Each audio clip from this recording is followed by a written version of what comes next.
महामहिम राज्यपाल महोदय, बिहार संविधान मंडल के दोनों सदनों के माननीय सदस्यगण यहाँ एकत्रित हैं, अतएव आपसे अनुरोध है कि अभिभाषण देने की कृपा की जाए।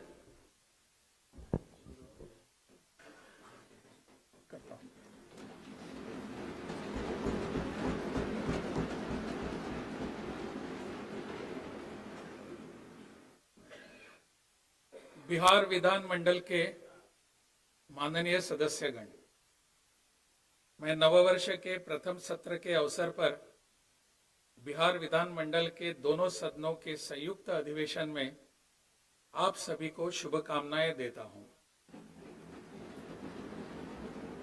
तथा राज्य की खुशहाली एवं बहुआयामी विकास की कामना करता हूं। इस सत्र में वित्तीय, विधायी एवं अन्य महत्वपूर्ण कार्य संपन्न होने हैं। बिहार विधान मंडल के सभी सदस्यों से बिहार के विकास के लिए रचनात्मक भूमिका अदा करने की अपेक्षा करता हूं। आपके बहुमूल्य सुझाव एवं विमर्श से बिहार की प्रगति को बल मिलेगा। राज्य सरकार ने हमेशा सुशासन एवं न्याय के साथ विकास पर जोर दिया है तथा सभी क्षेत्रों और वर्गों के विकास के लिए राज्य सरकार संकल्पित है। राज्य में कानून का राज स्थापित है और इसे बनाए रखना सरकार की सर्वोच्च प्राथमिकता है। सरकार द्वारा अपराध नियंत्रण एवं विधि व्यवस्था संधारण के लिए सभी आयामों पर योजनाबद्ध तरीके से काम किया गया है। हर थाने के कार्य को दो हिस्सों जैसे कि एक केसों का अनुसंधान एवं विधि व्यवस्था संधारण में बांटा गया है तथा इसके लिए पुलिस कर्मियों एवं पदाधिकारियों को अलग अलग जिम्मेदारी दी गई है ताकि ठीक ढंग से कार्रवाई हो सके। पुलिस के लिए वाहन एवं अन्य आवश्यक संसाधन उपलब्ध कराए जा रहे हैं। वर्ष 2005 में बिहार पुलिस में कार्यरत बल की संख्या काफी कम थी। कुल 72,410 स्वीकृत पदों के विरुद्ध 42,481 पुलिसकर्मी कार्यरत थे। कानून व्यवस्था को और बेहतर बनाने के लिए पुलिस बल की संख्या में बढ़ोतरी की गई है। इसके लिए कुल 2,27,873 पदों का सृजन किया गया है तथा इन पदों के विरुद्ध तेजी से बहाली की जा रही है। वर्तमान में राज्य में पुलिस बल की संख्या बढ़कर लगभग 1,10,000 हो गई है। इसके अलावा पुलिस के कुल 21,391 रिक्त पदों पर नियुक्ति की कार्रवाई प्रक्रियाधीन है तथा शेष पदों पर भी शीघ्र नियुक्ति की जाएगी।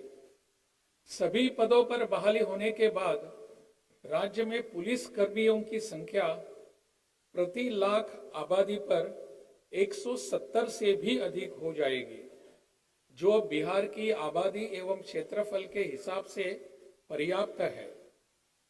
विविध व्यवस्था को सुदृढ़ करने के लिए राज्य में 2005 से अब तक कुल 297 नए थानों का सृजन किया गया है।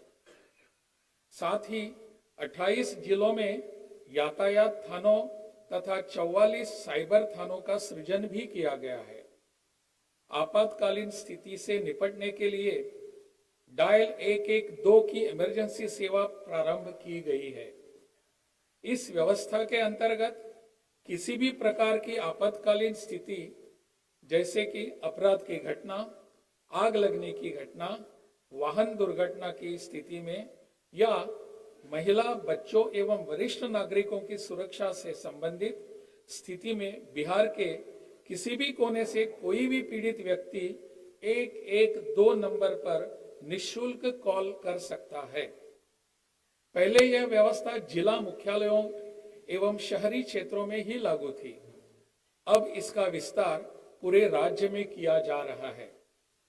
राज्य सरकार द्वारा पिछले कार्यकाल में विकसित बिहार के 7 निश्चय कार्यक्रम लागू किए। हर घर तक बिजली पहुंचा दी गई है।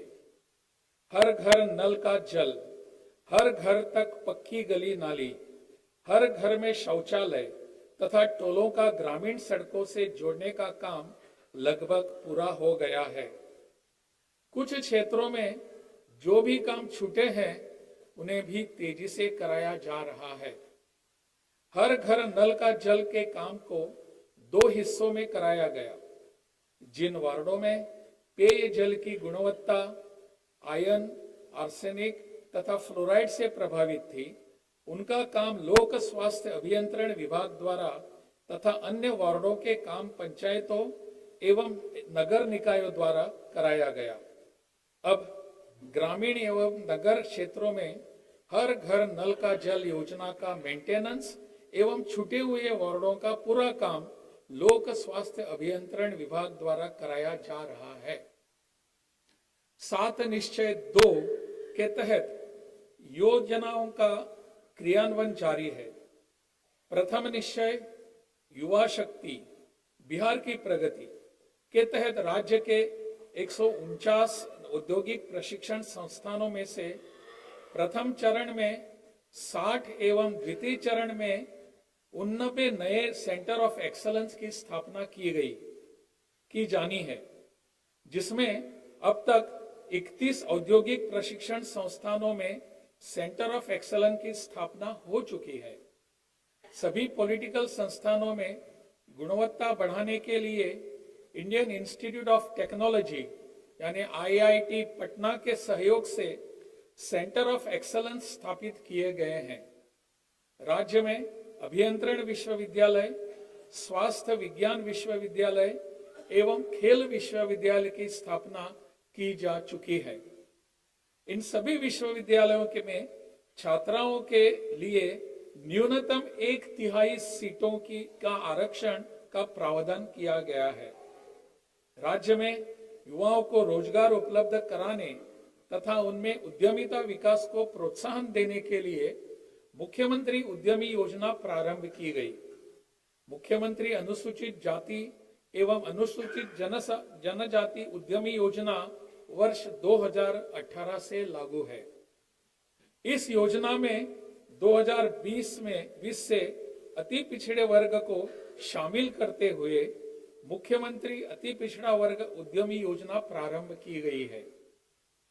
वर्ष 2021 में 7 निश्चय 2 के तहत सभी वर्गों की महिलाओं के लिए मुख्यमंत्री महिला उद्यमी योजना प्रारंभ की गई।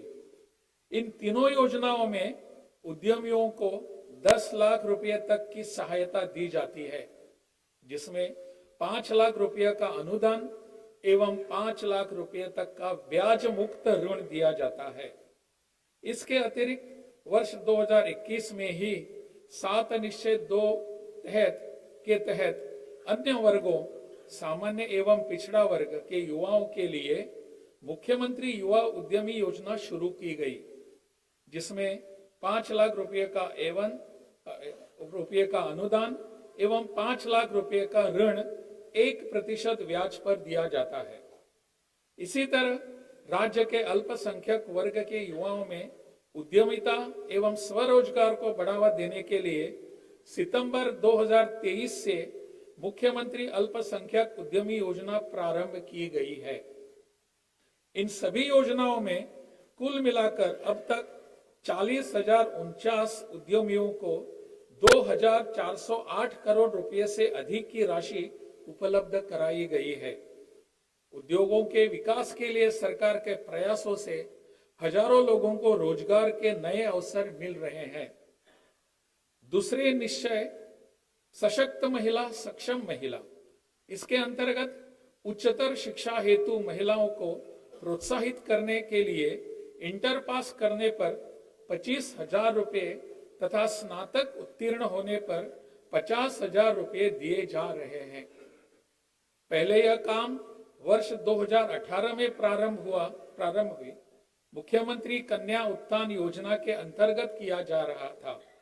उस समय इस योजना के अंतर्गत इंटर पास करने पर 10,000 रुपए तथा स्नातक उत्तीर्ण होने पर 25,000 रुपये की राशि दी जाती थी, जिसे अब 7 निश्चय 2 के तहत 2021 से बढ़ाकर क्रमशः 25,000 रुपये एवं 50,000 रुपये कर दिया गया है।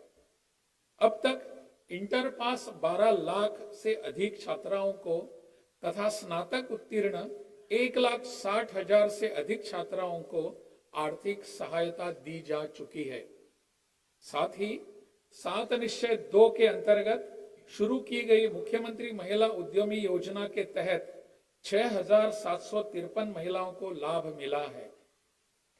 सरकार के तीसरे निश्चय हर खेत तक सिंचाई का पानी, इसके अंतर्गत तकनीकी सर्वेक्षण कर 29,952 योजनाओं का चयन किया गया है एवं 4 विभागों तथा जल संसाधन विभाग, लघु जल संसाधन विभाग, ग्रामीण विकास विभाग और कृषि विभाग द्वारा इस काम को कराया जा रहा है।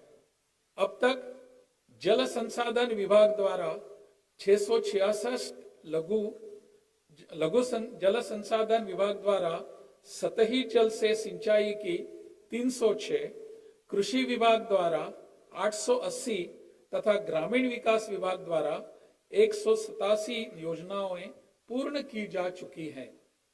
इन योजनाओं से 2,75,000 हेक्टेयर से भी अधिक क्षेत्र में अतिरिक्त सिंचाई क्षमता का सृजन हुआ है। इस काम को तेजी से कराया जा रहा है। सरकार के चौथे निश्चय स्वच्छ गांव समृद्ध गांव के अंतर्गत ग्रामीण क्षेत्रों में सोलर स्ट्रीट लाइट लगाने का काम चल रहा है। सभी पंचायतों के प्रत्येक वार्ड में औसतन 10-10 सोलर स्ट्रीट लाइट के अलावा हर पंचायत में 10 अतिरिक्त सोलर लाइट की व्यवस्था की गई है, जिनका उपयोग उस पंचायत के बड़े वार्डों तथा अन्य सार्वजनिक स्थलों जैसे कि स्कूल, स्वास्थ्य केंद्र, पंचायत सरकार भवन आदि के लिए किया जा सकेगा।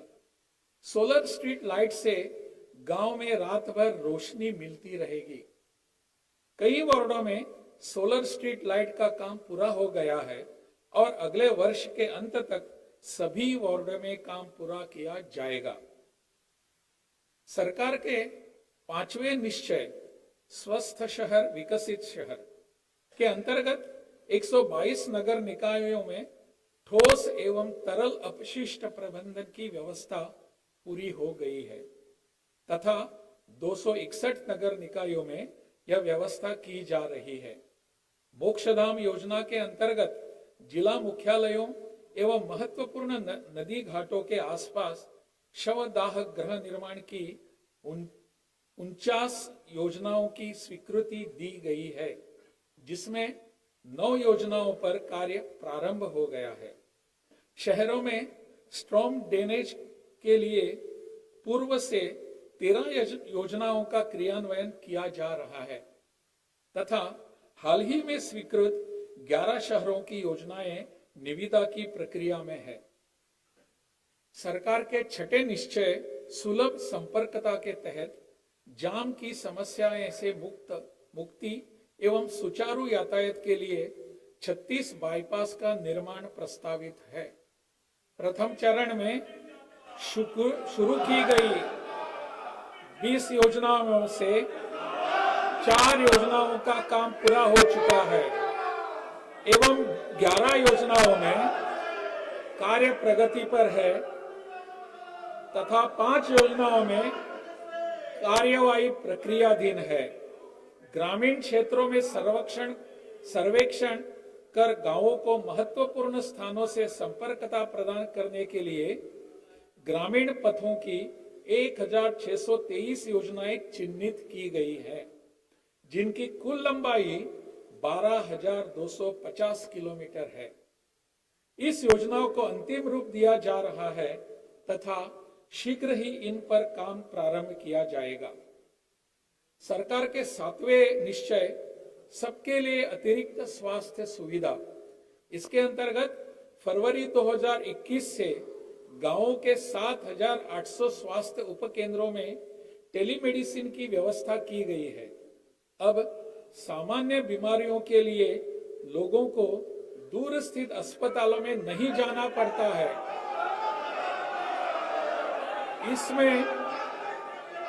इससे बुजुर्ग एवं निःशक्त लोगों तथा महिलाओं को विशेष रूप से काफी सुविधा हो रही है।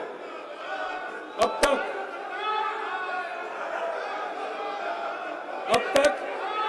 1,18,00,000 सुनिए, अब तक 1,18,00,000 से अधिक लोगों ने इसका लाभ लिया है।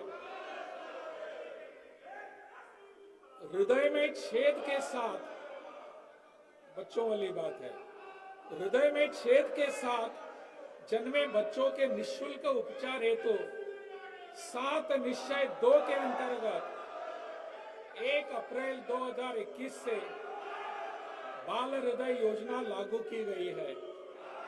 इस योजना के प्रशांति फाउंडेशन के सहयोग से गुजरात के अहमदाबाद में अवस्थित सत्य साई अस्पताल में ऐसे बच्चों का मुफ्त इलाज कराया जाता है।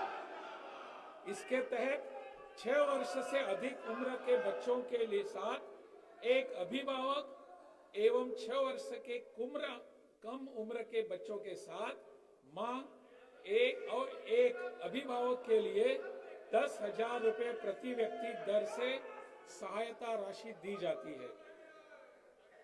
अब पटना के इंदिरा गांधी हृदय रोग संस्थान एवं इंदिरा गांधी आयुर्विज्ञान संस्थान में भी ऐसे बच्चों को यही चिकित्सीय सुविधा उपलब्ध कराई जा रही है।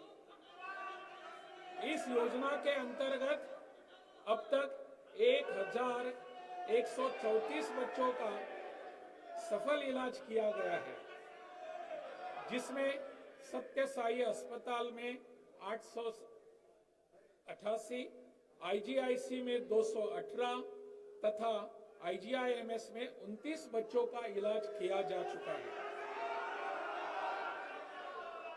वर्ष 2008 से ही राज्य में कृषि रोड मैप बनाकर कृषि विकास कार्यक्रम चलाए गए, जिससे फसलों, फलों एवं सब्जियों के उत्पादन और उत्पादकता में वृद्धि हुई।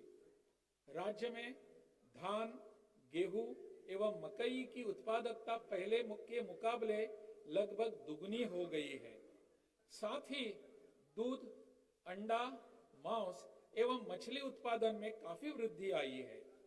मछली का उत्पादन 2.5 गुना से अधिक हो गया है, जिससे मछली के उत्पादन में बिहार लगभग आत्मनिर्भर हो चुका है। वर्तमान में चौथे कृषि रोड मैप का क्रियान्वयन शुरू हो चुका है, जिसमें कृषि प्रक्षेत्र के समग्र विकास हेतु लगभग 1,62,000 करोड़ रुपयों की स्वीकृति दी गई है। भारत की माननीय राष्ट्रपति श्रीमती द्रौपदी मुर्मू जी के कर कमलों से 18 अक्टूबर 2023 को पटना में चतुर्थ कृषि रोड मैप का शुभारंभ किया गया। साथ ही किसानों को कृषि उत्पादों को बाजार की सुविधा एवं वाजिब मूल्य उपलब्ध कराने के उद्देश्य से राज्य के 21 बाजार प्रांगणों के आधुनिकीकरण एवं समुचित विकास के लिए कुल 1,289 करोड़ रुपयों की लागत से योजनाओं का कार्यान्वयन किया जा रहा है। राज्य सरकार पर्यावरण संरक्षण के प्रति पूरी तरह सजग है। वर्ष 2019 में शुरू किए गए जल जीवन हरियाली अभियान के सभी 11 अवयवों पर मिशन रोड में काम हो रहा है। तालाब, पोखर, आहर पईन एवं कुओं को अतिक्रमण मुक्त कराकर उनका जीर्णोद्धार कराया जा रहा है। सरकार ने निर्णय लिया है कि जल संरचनाओं को अतिक्रमण मुक्त करते समय गरीब एवं गृहविहीन विस्थापित लोगों को रहने की वैकल्पिक व्यवस्था की जाएगी। इसके तहत अब तक 1,735 परिवारों को आवास योजना की स्वीकृति दी गई है। जल जीवन हरियाली अभियान के अंतर्गत गंगा जल आपूर्ति योजना के तहत जल संकट वाले क्षेत्रों जैसे गया, बोधगया, राजगीर एवं नवादा शहरों में शुद्ध पेय गंगा जल की आपूर्ति शुरू कर दी गई है। राज्यों में सड़कों तथा पुल पुलियों का जाल बिछाकर राज्य के सुदूर क्षेत्रों से 6 घंटे में राजधानी पटना पहुंचने का लक्ष्य वर्ष 2016 में ही पूरा कर लिया गया। अब इस लक्ष्य को 5 घंटे किया गया है और इस पर तेजी से कार्य जारी है। साथ ही सुगम यातायात हेतु पटना सहित अन्य जिलों में फ्लाईओवर एवं एलिवेटेड रोड का निर्माण कराया जा रहा है। अब राज्य में सभी सड़कों, पुल पुलियों तथा भवनों के मेंटेनेंस पर जोर दिया जा रहा है, जिसे विभागीय स्तर पर करने की व्यवस्था भी की जा रही है। राज्य सरकार द्वारा शुरू से ही शिक्षा पर जोर दिया गया है।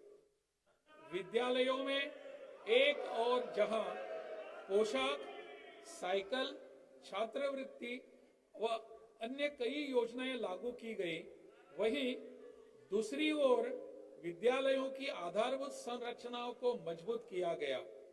इसी का परिणाम है कि अब मैट्रिक के लड़कियों की संख्या लड़कों के लगभग बराबर पहुंच गई है। सरकार द्वारा बालिका शिक्षा पर विशेष ध्यान दिया गया है।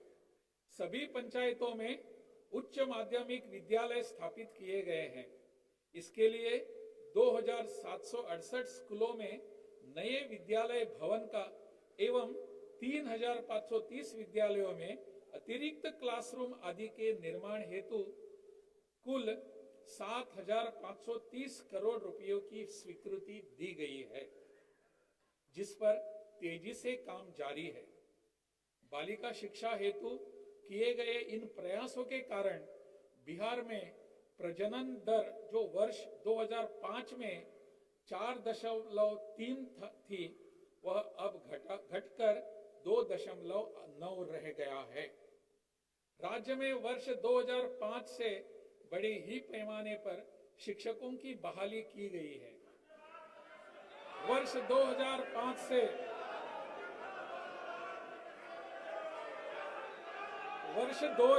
से जून 2002 तक लगभग 3,68,000 शिक्षकों की नियुक्ति की गई है। इसी क्रम में हाल ही में राज्य सरकार द्वारा 2,20,000 से अधिक सरकारी शिक्षकों की और बहाली की गई है। इस शिक्षक बहाली से बिहार का शिक्षक छात्र अनुपात राष्ट्रीय औसत के बराबर पहुंच गया है। साथ ही लगभग 87,000 पदों पर शीघ्र ही बहाली प्रस्तावित है। राज्य सरकार द्वारा वर्ष 2006 और 7 से बड़े पैमाने पर नियोजित शिक्षकों की नियुक्ति की गई थी। 2006 और 7 में प्रशिक्षित शिक्षकों को 5,000 रुपये तथा अप्रशिक्षित शिक्षकों को 4,000 रुपये प्रति माह वेतन मिलता था। इनके वेतन में समय समय पर काफी वृद्धि हो गई है और वर्तमान में लगभग 40,000 रुपये प्रति माह वेतन मिल रहा है। सरकार द्वारा इन नियोजित शिक्षकों को सरकारी शिक्षक बनाने के लिए एक अलग से परीक्षा ली जाएगी, जिसमें उन्हें 3 बार भाग लेने का मौका मिलेगा तथा पास होने पर वे सरकारी शिक्षक बन जाएंगे। इस परीक्षा का आयोजन प्रक्रियाधीन है।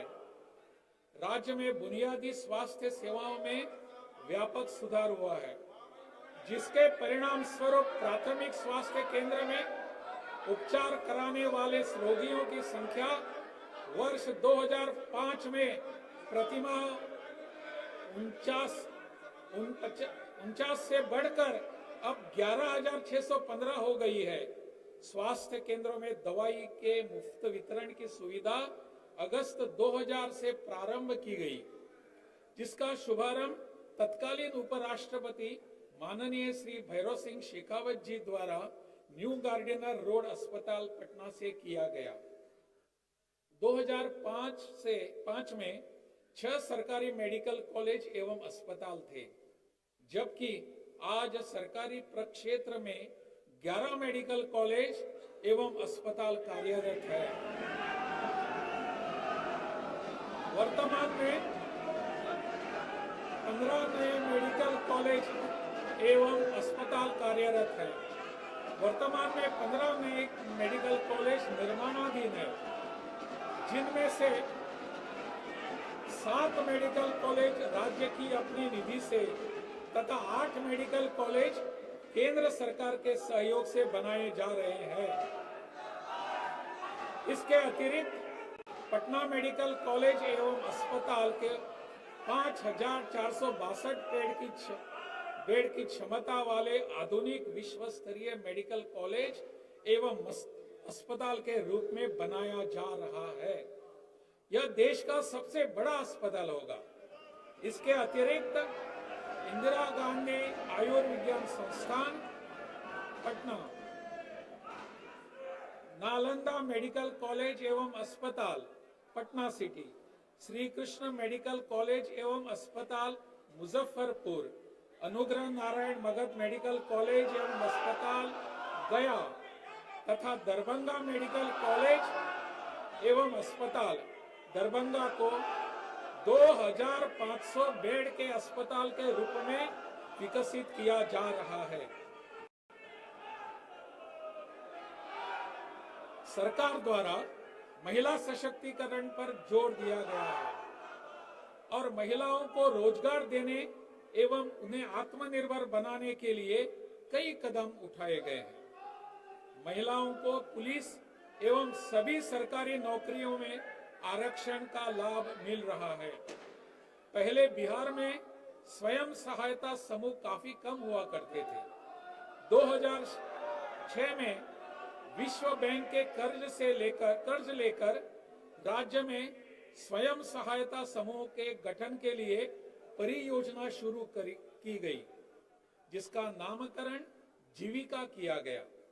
जीविका के अंतर्गत अब तक 10,47,000 स्वयं सहायता समूहों का गठन हो चुका है, जिसमें 1,30,00,000 से भी अधिक महिलाएं जुड़कर जीविका दीदियां बन गई है। स्वयं सहायता समूह में किए जा रहे कामों से जीविका दीदियों में जागृति आ रही है और वे आर्थिक रूप से सक्षम एवं स्वावलंबी बन रही है। अब तक जीविका दीदियों का काम ग्रामीण क्षेत्रों में ही हो रहा था, परंतु अब शहरी क्षेत्रों में भी जीविका के अंतर्गत स्वयं सहायता समूह के गठन का निर्णय हो गया है तथा जल्द ही यह काम शुरू हो जाएगा। इनसे जुड़ने वाली महिलाओं को भी जीविका दीदी ही कहा जाएगा। सरकार ने शुरू से ही वंचित वर्गों के लिए काम किया तथा इन्हें मुख्य धारा में जोड़ने के लिए विशेष योजनाएं चलाई। अनुसूचित जाति एवं अनुसूचित जनजाति तथा अति पिछड़ा वर्ग के शैक्षणिक, आर्थिक एवं सामाजिक उत्थान हेतु विभिन्न कार्यक्रम चलाए जा रहे हैं। राज्य सरकार द्वारा 2018 से अनुसूचित जाति एवं जनजाति तथा अति पिछड़ा वर्ग के विद्यार्थियों के लिए सिविल सेवा प्रोत्साहन योजना चलाई जा रही है। इसमें बिहार लोक सेवा आयोग एवं संघ लोक सेवा आयोग की प्रारंभिक परीक्षा पीटी पास करने वाले अभ्यर्थियों को मुख्य परीक्षा की तैयारी हेतु क्रमशः 50,000 रुपए एवं 1,00,000 रुपए प्रोत्साहन राशि दी जा रही है।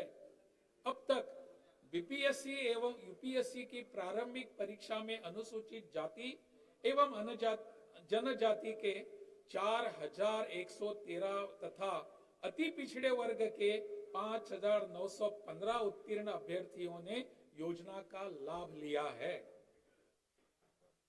ग्रामीण क्षेत्रों में लोगों का आवागमन की सुविधा कराने के लिए उपलब्ध कराने के तथा कमजोर वर्गों के युवाओं को रोजगार उपलब्ध कराने हेतु वर्ष 2018 में मुख्यमंत्री ग्राम परिवहन योजना लागू की गई।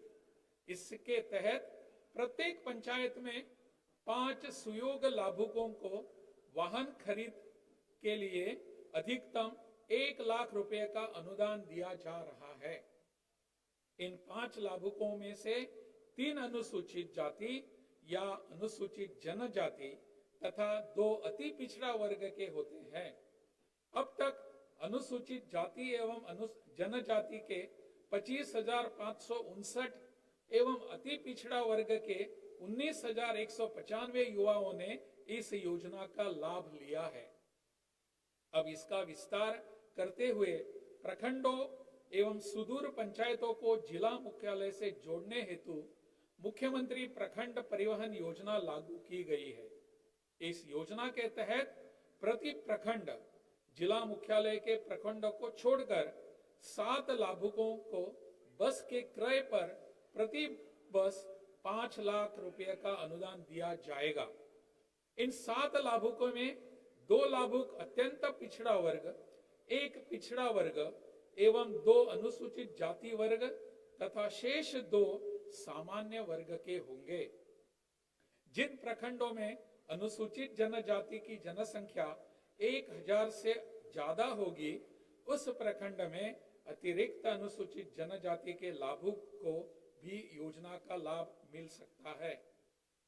अनुसूचित जाति एवं अनुसूचित जनजाति तथा अति पिछड़ा वर्ग के छात्र छात्राओं के लिए बड़ी संख्या में आवासीय विद्यालय एवं छात्रावासों का निर्माण कराया जा रहा है। वर्तमान में अनुसूचित जाति एवं जनजाति के 45 आवासीय विद्यालय संचालित हैं।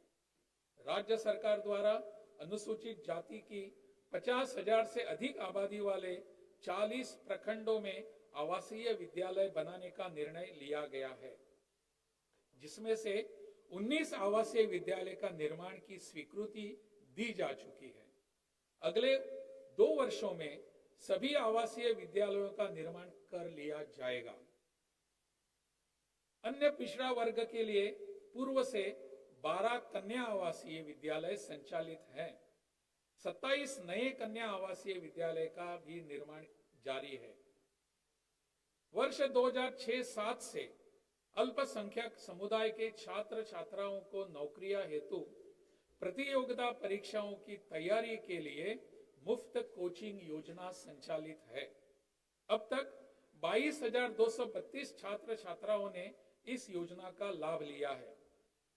तलाकशुदा मुस्लिम महिलाओं के लिए परित्यक्ता सहायता योजना की शुरुआत 2006-07 में की गई थी।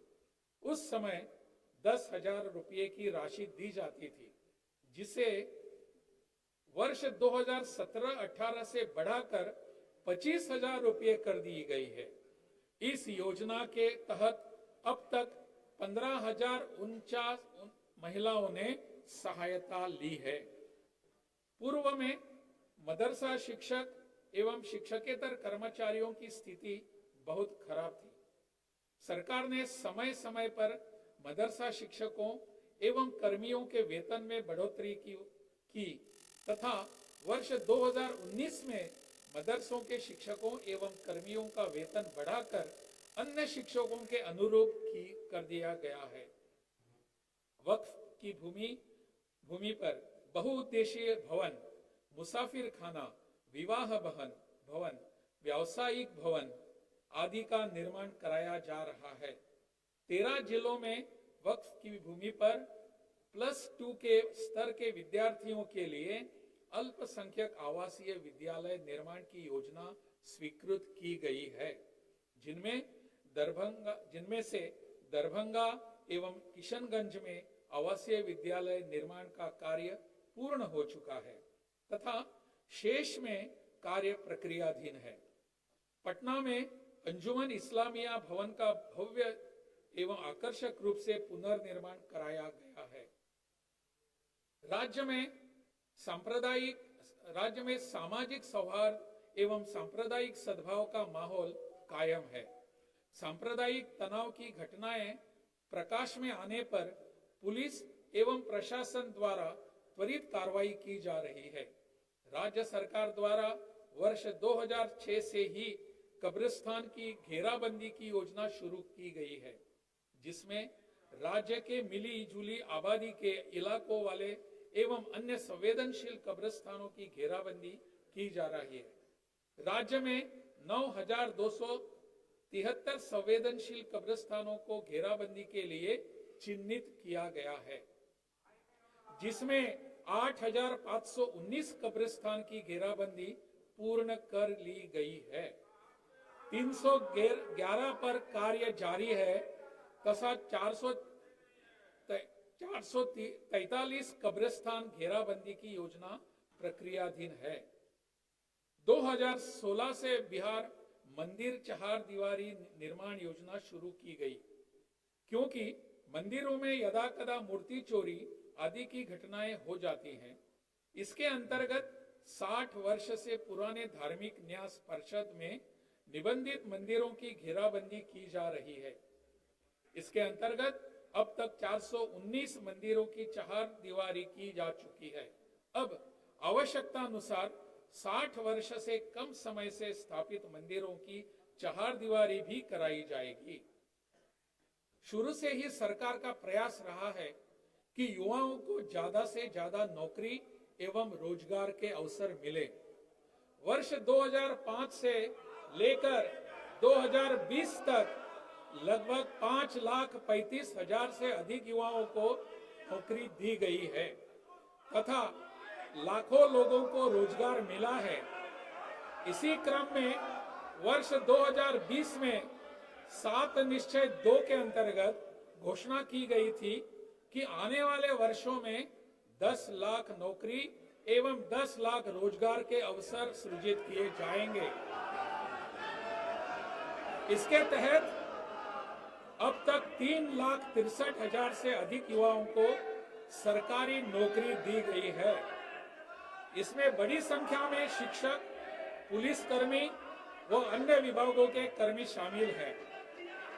वर्तमान में 1,27,000 पदों पर बहाली की प्रक्रिया जारी है, जिसमें शिक्षा, पुलिस, स्वास्थ्य, राजस्व एवं भूमि सुधार तथा अन्य विभागों के पद शामिल हैं। साथ ही लगभग 1 लाख युवाओं को संविदा पर नियोजित किया गया है। इसके अतिरिक्त विभिन्न विभागों में लगभग 3 लाख पदों का सृजन किया गया है, जिन पर नियुक्ति की जाएगी। इसके अलावा 5 लाख से अधिक युवाओं को रोजगार उपलब्ध कराया गया है। राज्य सरकार इस काम में लगी हुई है और शीघ्र ही इस लक्ष्य को प्राप्त कर लिया जाएगा। राज्य सरकार ने अपने संसाधनों से जाति आधारित गणना कराई है और इसके आंकड़ों को जारी भी किया गया है, जिसके अनुसार बिहार की कुल आबादी 13,07,25,310 है, जिसमें 53,72,022 लोग बिहार के बाहर रहते हैं तथा 12,53,53,288 लोग बिहार में रहते हैं। जाति आधारित गणना के अनुसार पिछड़ा वर्ग की 27.12%, अत्यंत पिछड़ा वर्ग की 36.01%, अनुसूचित जाति की 19.65%, अनुसूचित जनजाति की 1.68% तथा सामान्य वर्ग की 15.52% आबादी है। समाज के सभी कमजोर वर्गों के सामाजिक उत्थान के लिए राज्य सरकार ने कानून बनाकर आरक्षण की सीमा 50 से बढ़ाकर 65% कर दी है। इसके अंतर्गत अनुसूचित जाति के लिए आरक्षण सीमा को 16% से बढ़ाकर 20%, अनुसूचित जनजाति के लिए आरक्षण की सीमा को 1% से बढ़ाकर 2%, अत्यंत पिछड़ा वर्ग के लिए आरक्षण की सीमा 18% से बढ़ाकर 25% तथा पिछड़ा वर्ग के लिए आरक्षण की सीमा को 12% से बढ़ाकर 18% कर दी गई है। इसके अलावा सामान्य श्रेणी के आर्थिक रूप से कमजोर वर्ग के लिए 10% आरक्षण पूर्ववत लागू रहेगा। इन सभी वर्गों का मिलाकर अब कुल आरक्षण 75% हो गया है। जाति आधारित गणना में लोगों की आर्थिक स्थिति की जानकारी भी ली गई है।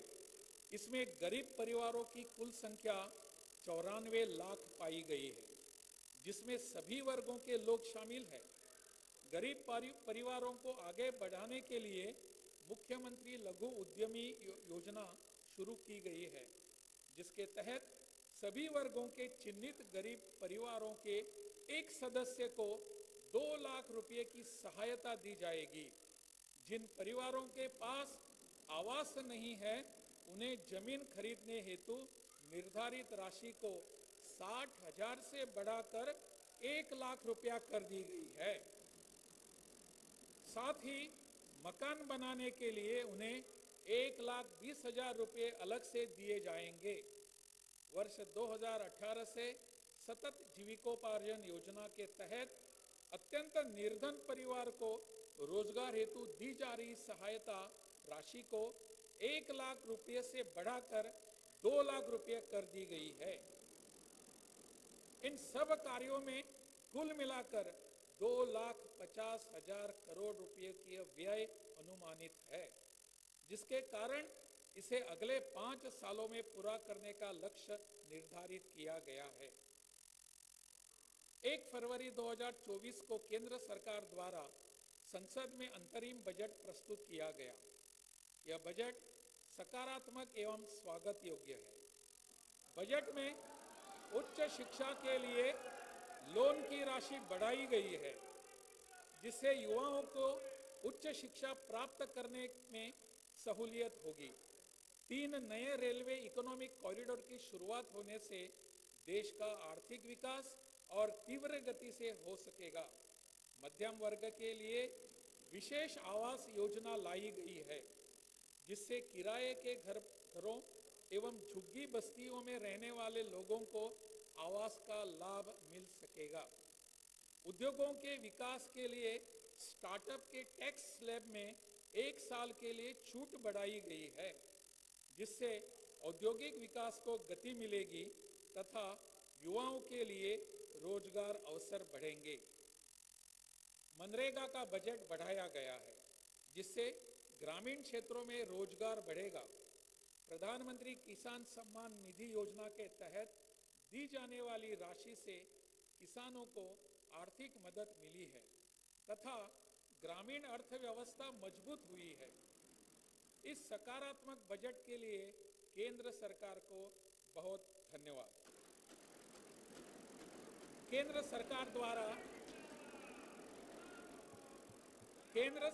द्वारा बिहार के पूर्व मुख्यमंत्री और महान समाजवादी नेता जननायक स्वर्गीय कर्पूरी ठाकुर जी को देश के सर्वोच्च सम्मान भारत रत्न से सम्मानित किया गया।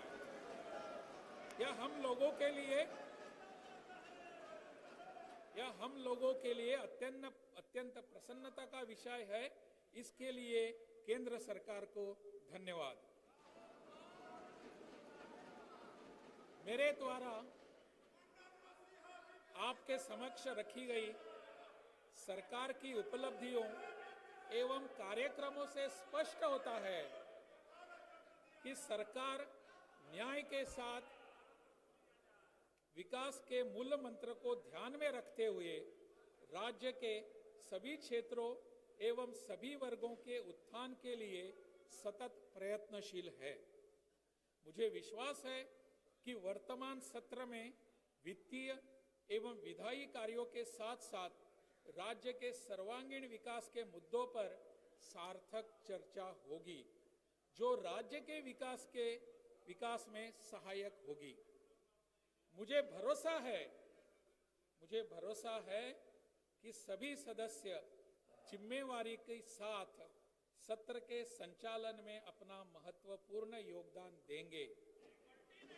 मुझे धैर्य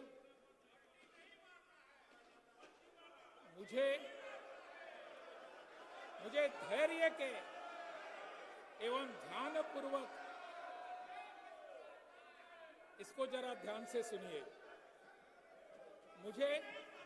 मुझे धैर्य एवं ध्यानपूर्वक सुनने के लिए आप सभी माननीय सदस्यों को बहुत बहुत धन्यवाद देता हूं। जय हिंद, जय बिहार।